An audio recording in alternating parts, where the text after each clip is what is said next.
Le premier, c'est de vous dire, positionnez Dieu au bon endroit. Et ça nous pose une question concrète. Dans la semaine, comment vous positionnez Dieu? Est-ce que vous arrivez un petit peu à avoir quelques pensées? Et je vais vous donner un truc.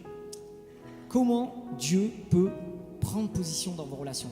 Vous allez peut-être avoir une rencontre cette semaine, un moment de qualité avec votre enfant, peut-être que vous allez lui parler au téléphone, peut-être que vous allez le voir, peut-être que vous allez manger avec votre mari, peut-être avec votre époux, peut-être que vous allez avoir votre mère au téléphone, peut-être que vous allez avoir votre père. Eh bien, avant d'avoir ce rendez-vous-là, confiez-le à Dieu. Dites-lui simplement, Seigneur, je te confie ce moment. Et je te bénis pour ce moment que je vais avoir, qui bien souvent peut-être est douloureux. Seigneur, je te le confie ce moment. Seigneur, je le remets entre tes mains parce que toi, tu guides ma vie.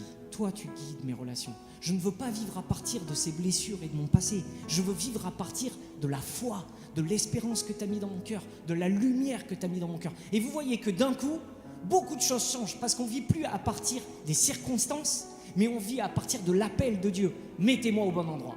Premier encouragement de Dieu. Le deuxième, c'est que vous avez vu, il dit, donc, si vous me positionnez au bon endroit, vos projets deviendront des bénédictions que je pourrai vous accorder.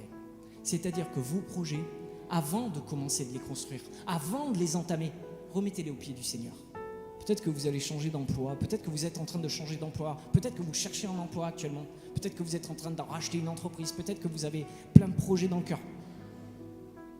Mettez-les en premier, non pas au pied de votre banquier ou de votre comptable.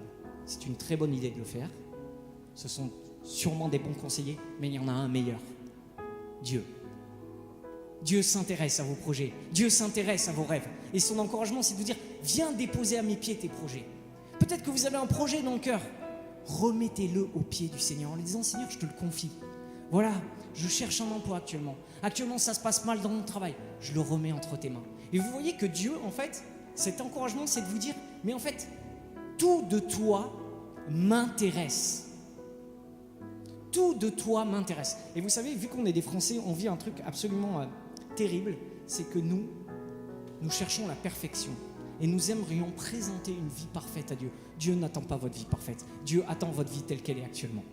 Et Dieu aime votre vie telle qu'elle est actuellement. Et veut vous conseiller sur cette vie telle qu'elle est actuellement. Alors, n'attendez pas d'avoir des vies spirituelles idéales, d'avoir des vertus parfaites, d'avoir des projets parfaits, d'avoir des choses idéales pour vous présenter devant Dieu. Mais au contraire, venez comme vous êtes. Voilà l'encouragement de Dieu pour vous ce soir. Il vous dit, confie-moi ces choses-là, ça m'intéresse. Confie-moi ta famille, confie-moi tes projets. Et même, il en va même à parler, vous avez vu qu'il parle d'un gars qui part en guerre, comme s'il menait une bataille. Dieu s'intéresse à vos combats. On va tous vivre cette année à des moments difficiles. On va tous vivre durant cette année des moments où ça va être critique.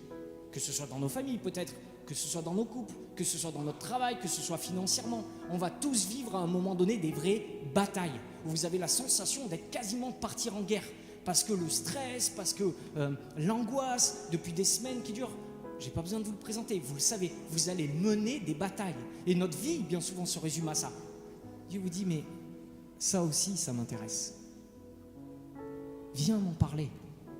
Viens m'en parler. Vous voyez que Dieu n'attend pas simplement une vie spirituelle, que vous présenteriez une vie spirituelle à lui. Mais Dieu attend toute votre vie et tout ce que vous êtes. Et lorsque vous priez, vous savez, bien souvent, les gens viennent nous voir en disant « Ah, mais comment vous faites pour prier là? C'est bien quand vous priez, vous. On vous écoute là, vraiment bravo, quoi. » Mais en fait, juste, on présente notre vie. On ne réfléchit pas. C'est-à-dire, qu'est-ce que je vis et qu'est-ce que je veux présenter à Dieu? Je parle à un ami, je parle à un père, je parle à un frère, à quelqu'un qui me tient la main, à quelqu'un qui me console, à quelqu'un qui me conduit. Donc je lui dis tout. Et je ne lui cache rien. Et je lui montre ma vie telle qu'elle est. Et je lui confie avec même ces batailles. C'est-à-dire ces moments difficiles où on a dans nos cœurs la sensation même d'aller comme à la guerre. Dieu s'intéresse à tout ça. Et ça, c'est un encouragement. Vous voyez que Dieu vous encourage pour le mettre en tête dans vos relations, dans vos familles, dans vos projets et même dans vos batailles, dans vos combats.